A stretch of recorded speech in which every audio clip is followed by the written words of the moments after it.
What's up, guys? This is my review on the Chuck Taylor 2. So first off, guys, I apologize for the cuffed, rolled up pants, but if you're buying Chuck Taylors for skateboarding, chances are you probably already roll your pants up. So this is just giving you a better idea of what these shoes will actually look like on your millennial hipster feet. Alright, guys and girls, I want you to watch this truck. Look at that shake. If your trucks aren't loose enough to do this, you should not be skating Converse. Go skate some regular Nikes. So I made a video skating in Chuck Taylors, and I got all kinds of comments. People were wanting me to skate in all these different Converse shoes, so I bought all these different Converse shoes, and I'm going to be skating in them. This is the Chuck 2. So Chuck Taylors have been around for 100 years. They finally made a Chuck 2. The biggest difference between the Chuck Taylors and the Chuck 2 is the lunar lawn insole. So instead of having just a basic hard rubber insole with no padding, these shoes have a lunar lawn insole from Nike, and honestly, it's one of the best insoles I've ever skated in. The impact support is amazing. I didn't feel any pain skating in these shoes or landing on the board with those lunar lawn insoles. Now, the problem is they get torn up really fast. There's this really thin layer of fabric on top of the foam, and it's glued onto the foam, but it's only in the center. It's not that the insole falls apart, it's that the fabric falls off of the insole. If you sweat a lot, if your foot's moving around a little bit, the glue just doesn't hold up on the insole. Now, everything I say about this shoe is just my opinion. I've been skating in it, and this is how I feel about the shoe. So Chuck Taylors run really big. You gotta get a size smaller than you wear in a normal shoe. The Chuck 2 is not quite as extreme. You might want to get a half size smaller than you wear in a normal shoe, but it's a little more true to size. I still got 2 sizes smaller than I wear in a normal shoe, because when you're skating in Chuck Taylors, they have to be really tight. They run really narrow, and it's like you have these really long, narrow feet when you're wearing Chuck Taylors. So my feet were falling asleep. This was my fault. My toes were getting blisters and bleeding a little bit, but I skated through it. Another cool thing about the Chuck 2 is it's got this microfiber mesh lining that's going to keep your feet cool and dry. That might be a reason why this shoe might run a little bit smaller and more true to size than your normal Chuck Taylors. I do have pretty wide toes, and the toe box is so narrow. The thing about normal shoes like Vans, they're gonna stretch out a lot. The toe cap just doesn't stretch out, so it stays tight on your toes, even though the canvas can stretch out a little bit. The board feel in these shoes is amazing. I wanted to compare these to kind of a thicker shoe, so I was also skating the Etnies Marana while I was skating the Chuck 2. And after I put that Chuck 2 on, when I put a normal skate shoe on, it felt like I could not feel the board at all. So then when I'd switch back to the Chuck 2, I felt like I could feel every little ridge and dip in the board. So the board feel was great. In my opinion, the toe cap is horrible for flip tricks. I can't get a good kick flip. Compare this to the Etnies Marana, and I'm going to do some kick flips in both. Now that kind of has a toe cap too. It's not solid suede, but it flicks so much better than the toe cap on the Chuck Taylors. I'm sure if you get used to the Chuck Taylors and that's what you skate in every day, then your flip tricks would be great. And it does hold up really well. I did a lot of skateboarding in these Chuck Taylors, and there's really little to no wear on the toe cap. I just couldn't get a good flick like I can with a regular suede shoe. As far as style goes, these look almost identical to the original Chuck Taylors. All they really did to change the aesthetics of the outside of the shoe was to take that little black line that goes all the way around Chuck Taylors off completely, and then they redid the patch.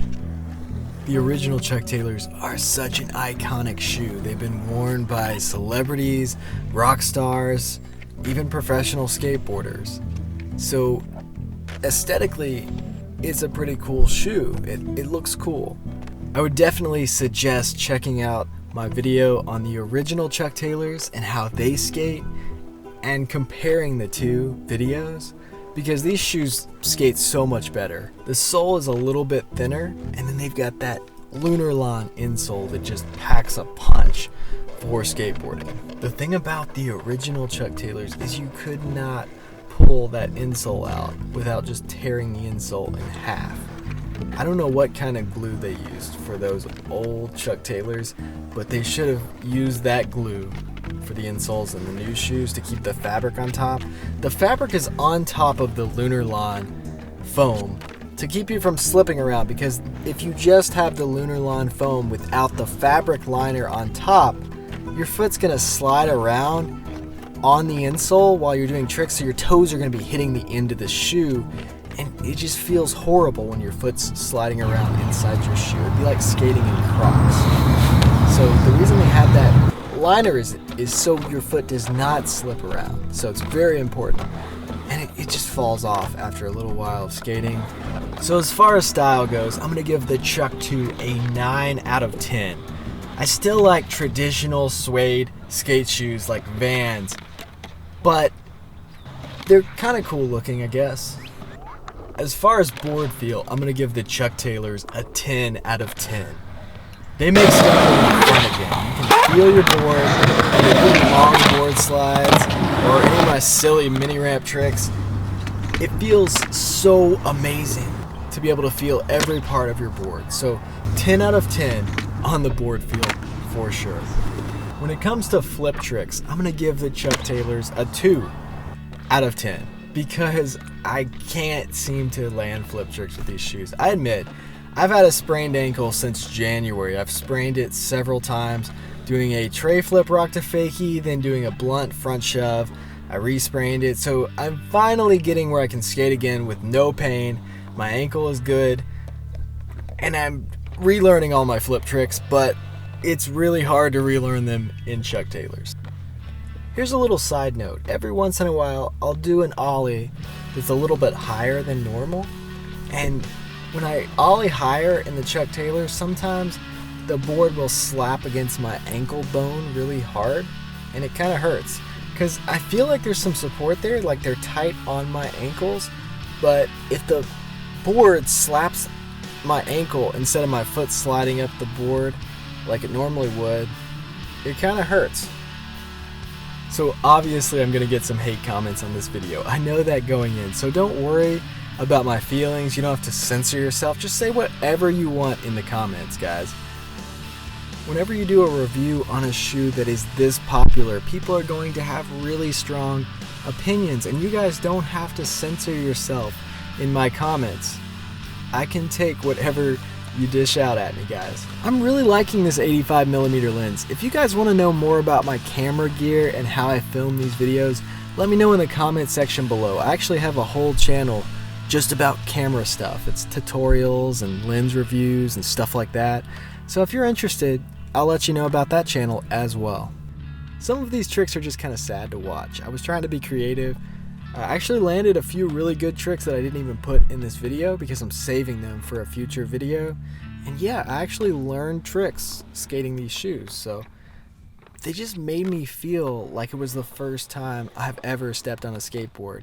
And it was a really cool feeling. So to be honest, guys, I don't really care what my shoes look like or what my clothes look like at all. I just want to find the shoe that can make me skate the best with the least amount of injuries, because I'm going to skate as long as I can until I die, hopefully. So in my opinion, the Chuck 2 is definitely an improvement on the original Chuck Taylors. They feel great, they skate great, the board feel is amazing. I don't know what it is about that Lunar Lawn insole, but even though it's kind of thick, I can feel everything that's going on below my feet. So it's definitely a good shoe for skateboarding. It's better than the original Chuck Taylors for skateboarding, in my opinion. I think if they got rid of that toe cap altogether, it would be a much better skate shoe. And I know they do that in the Converse 1 Star. I'm going to skate that in the future. The next video I do about Converse is probably going to be the Pro Skateboard version of Chuck Taylors, because I haven't actually skated Chuck Taylors that are made for skateboarding. So that will probably be next, but then I do definitely want to skate the 1 Star, which is basically a Chuck Taylor without the toe cap. That would probably be the best Converse skateboarding shoe. It probably won't be too long before that comes out. I've got a button on the side to subscribe to the channel, so if you want to see more videos like this, definitely hit that subscribe button. And I've got some of my other videos on the other side, so check those out. I've got the original Chuck Taylor video over there, so go click that, and thanks for watching.